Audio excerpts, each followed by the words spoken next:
Assalamualaikum warahmatullahi wabarakatuh. Kembali bersama gue Val.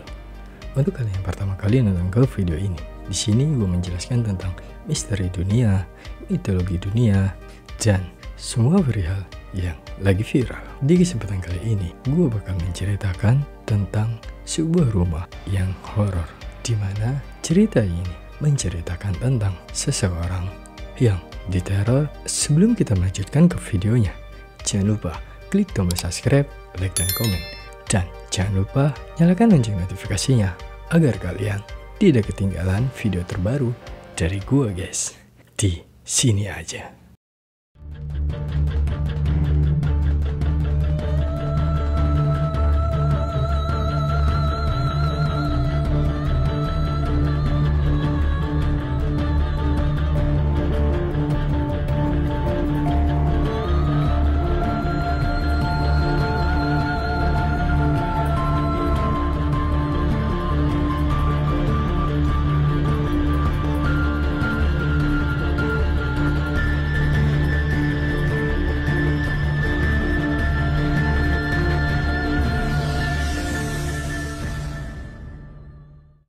Ani dan mainan hantu, kisah horor nyata. Tidur di rumah nenek. Karena gak betah tinggal di rumah bareng orang tuanya, akhirnya Ani nekat untuk tinggal di rumah neneknya. Bukan 1-2 hari saja, tapi dari dia sekolah dasar sampai kuliah. Di rumah neneknya emang sering banget ada saudara sepupunya yang datang dan sering menginap. Karena dia masih anak-anak, kadang dia suka lupa juga wajah-wajah sepupunya yang jarang diketemuinya. Saat itu, Ani masih usia 7 tahun. Ani tidur di kamar tengah, karena kamar itu sudah lama gak ditinggalin. Sedangkan neneknya tidur di kamar depan, karena emang akan lama tinggal di rumah neneknya.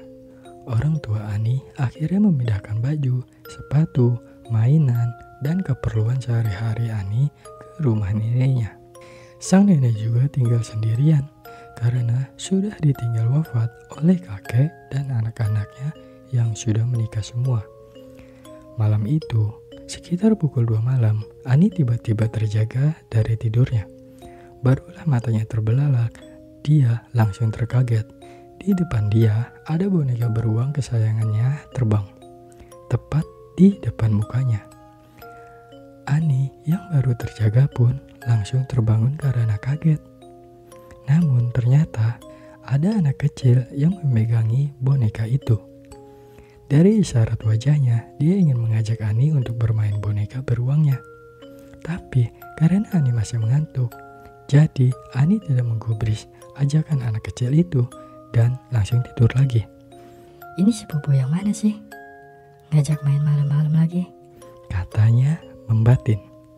Keesokan paginya, Ani terjaga dari lelap tidurnya dan langsung bergegas mandi dan bersiap pergi ke sekolah. Di tengah perjalanan, Ani ingin sekali menanyakan ke neneknya, siapa sepupu yang tidur di kamarnya semalam.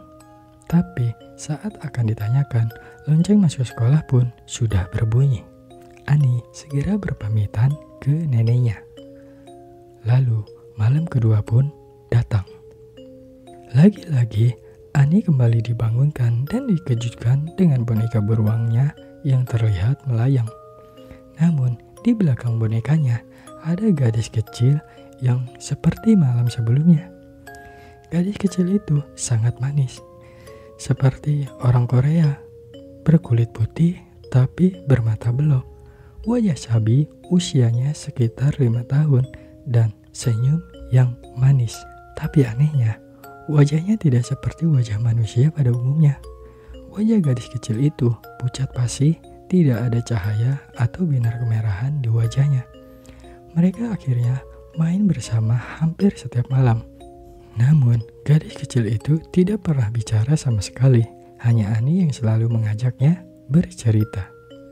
Karena Ani masih kecil, jadi dia tidak mengerti dan tidak bisa membedakan yang mana manusia, yang mana bukan. Mainan Ani, mainan dia.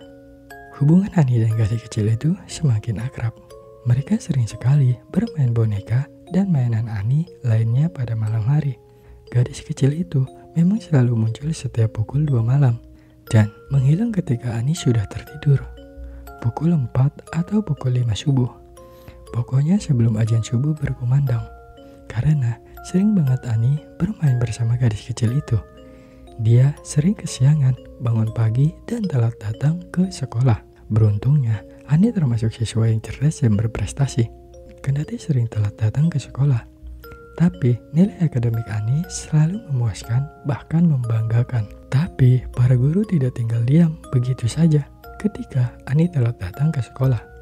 Guru-guru bahkan sering mengingatkan kepada nenek atau orang tua Ani agar sang anak jangan telat datang ke sekolah karena akan mengganggu aktivitas belajarnya.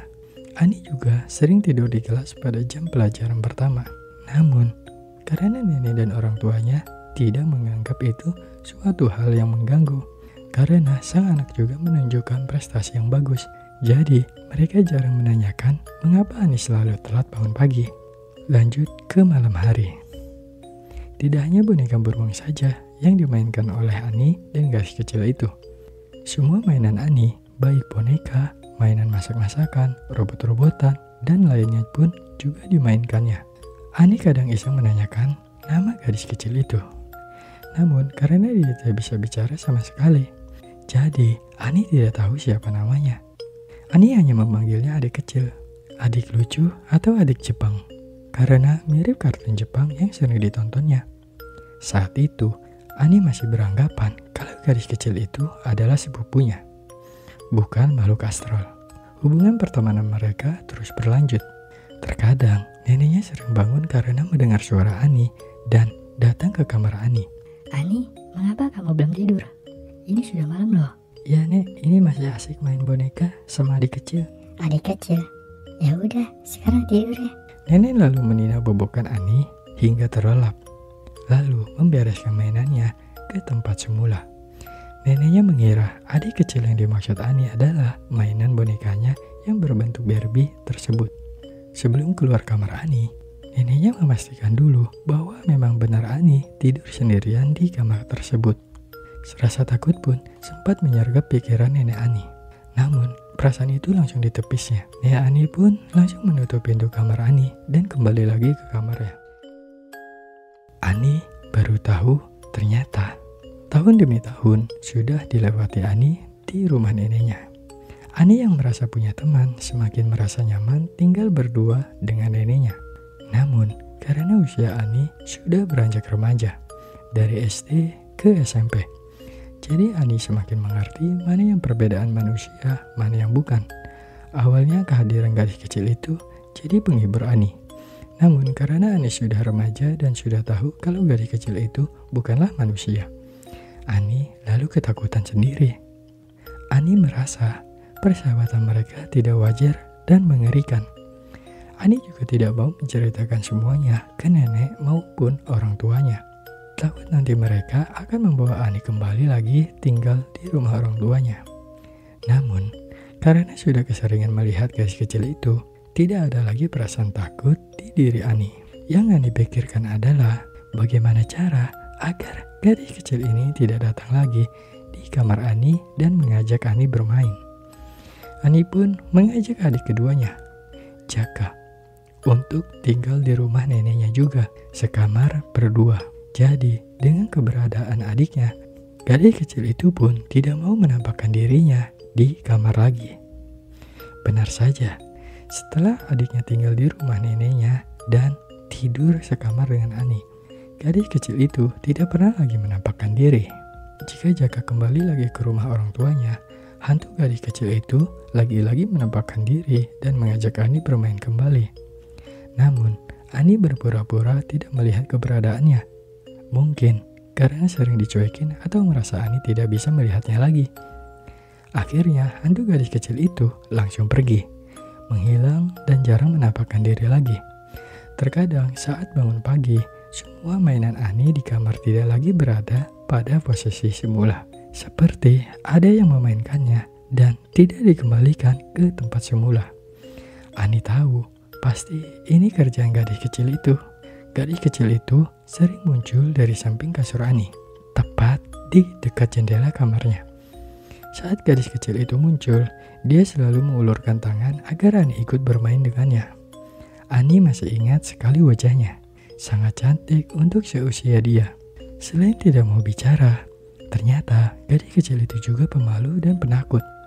Pada suatu waktu, Ani mengajak gadis kecil itu ke rumah orang tua Ani. Belumlah masuk ke rumah, gadis kecil itu sudah menunjukkan muka tidak suka dan langsung menghilang.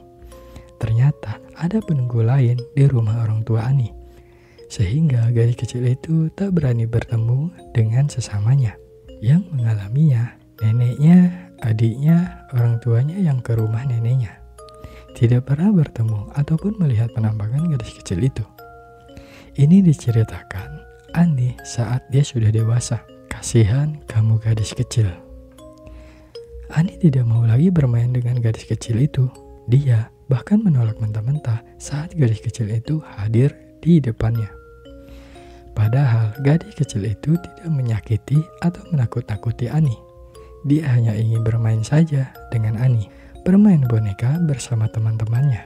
Karena di rumah itu dia sendirian, ditinggal orang tuanya sendiri, tidak ada teman, hingga dia meninggal dan gentayangan. Kisah gadis kecil ini sungguh mengharukan. Konon katanya, gadis kecil ini sudah ada sejak rumah nenek belum dibangun. Dia adalah anak Jepang, yang dulu pernah singgah, tinggal dan menjajah Indonesia. Biasa disebut orang Nippon. Saat Jepang mengusir Belanda dan menjajah Indonesia, orang Jepang hidup dan tinggal di sini sebelum bangsa Indonesia bisa merebut kembali tanah airnya. Ayah sang gadis adalah prajurit Nippon. Saat bertempur melawan bangsa Indonesia, merebut kekuasaannya, ayah gadis kecil itu wafat di medan pertempuran.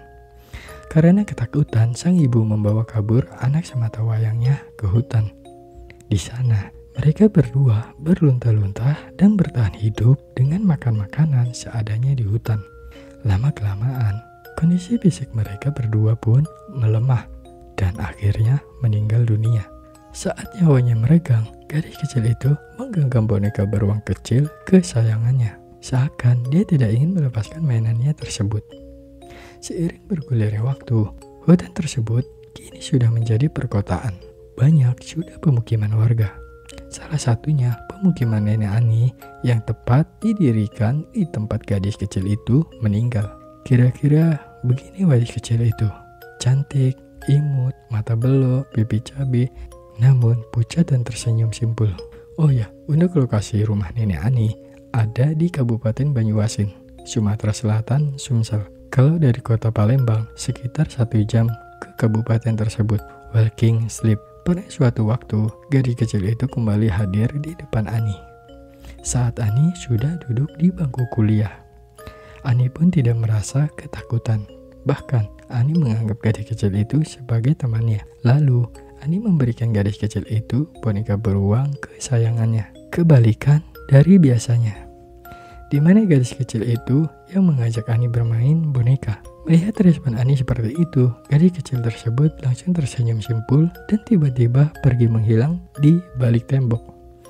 Entah karena apa, gadis kecil itu menghilang hingga Ani menikah. Sesekali gadis kecil itu sering menemui Ani jika sedang berkunjung ke rumah neneknya.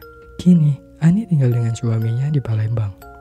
Kebiasaan Ani lainnya adalah walking sleep atau tidur sambil berjalan. Entah mengapa, kebiasaan ini selalu terjadi di Ani.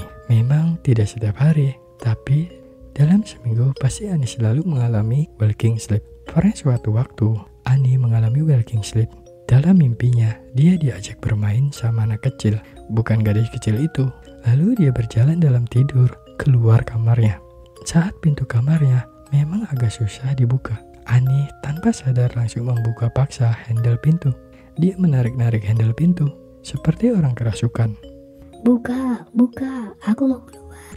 Teriak Ani di malam hari tanpa sadar. Buka, aku mau keluar. Aku mau main, buka pintunya. Ani kembali berteriak. Mendengar kegaduhan itu, neneknya langsung bangun dan bergegas ke kamar cucunya. Dari luar, neneknya langsung membuka pintu kamar Ani dan langsung menyadarkan Ani dari walking sleep. Seketika, Ani langsung tersadar dan dalam keadaan berdiri. Dia sendiri bingung kenapa dia sudah berada di depan pintu sambil berdiri. Kamu kenapa nih? Kamu tidur sambil berjalan lagi nih. Gak ngerti juga saya nih, tiba-tiba di depan pintu aja. Kamu teriak-teriak minta dibukain pintu. Emang kamu mimpi apa tadi? Tadi aku mimpi. Namun, Ani tidak melanjutkan menceritakan mimpinya karena dia tidak ingin membuat takut neneknya. Mimpi main aja sih, Nek. Hehehe. Ya udah, ke kamar mandi dulu yuk. Nenek temenin cuci muka dan sholat isya. Kamu pasti belum sholat kan? Iya, Nek. Selesai sholat, Ani langsung tidur dan tidak lagi bermimpi aneh dan walking sleep di malam itu. Namun kejadian serupa sering terjadi oleh Ani. Walking sleep yang dialaminya kerap kali berbarengan dengan mimpi aneh, seperti sedang diajak main oleh seseorang.